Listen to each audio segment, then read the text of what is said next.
Liham ng inspirasyon. 20. Mensahe para sa bagong taon. Sa bagong taon, magsimula ng panibagong pag-asa at pagkakataon.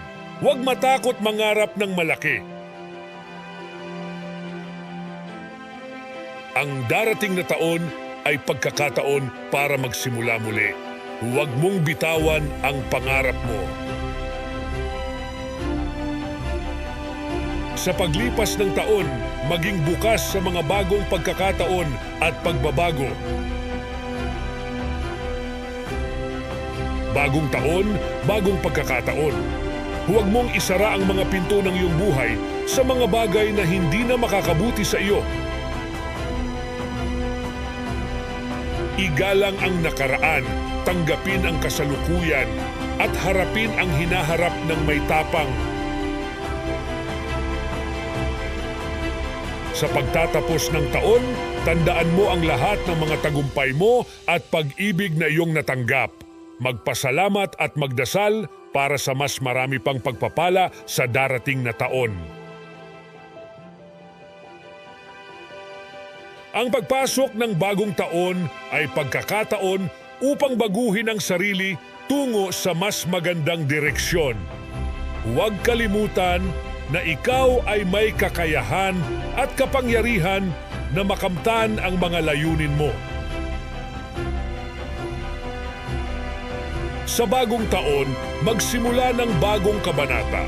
Pumili ng mga pangarap na nais mong tuparin at gawin ang kinakailangan upang maisakatuparan ito. Itapon ang mga pag-aalinlangan at takot. Sa bagong taon, maging tapat sa iyong mga pangarap at huwag matakot mangarap ng malaki.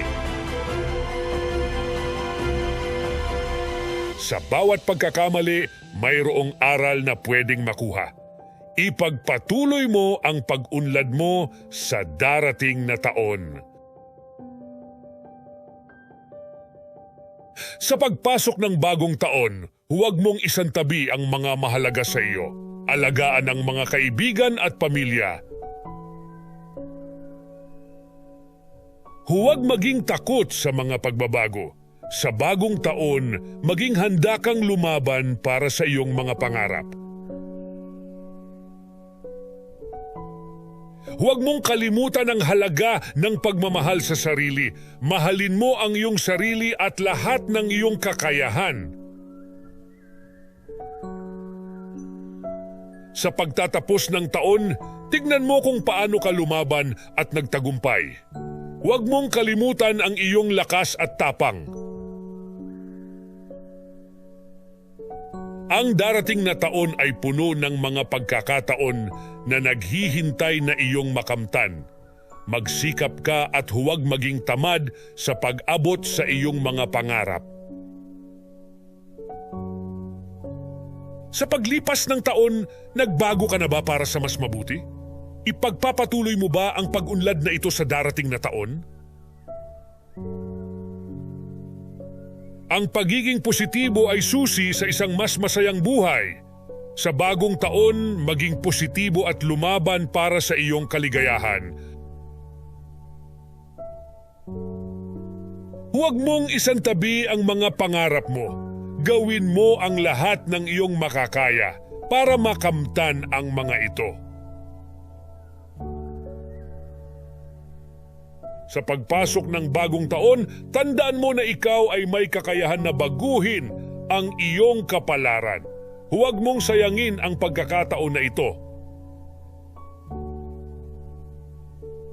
Sa pagtatapos ng taon, sulyapin ang iyong likas na kahusayan at talento. Huwag itago, kundi ilabas mo at gamitin para sa iyong matagumpay na hinaharap.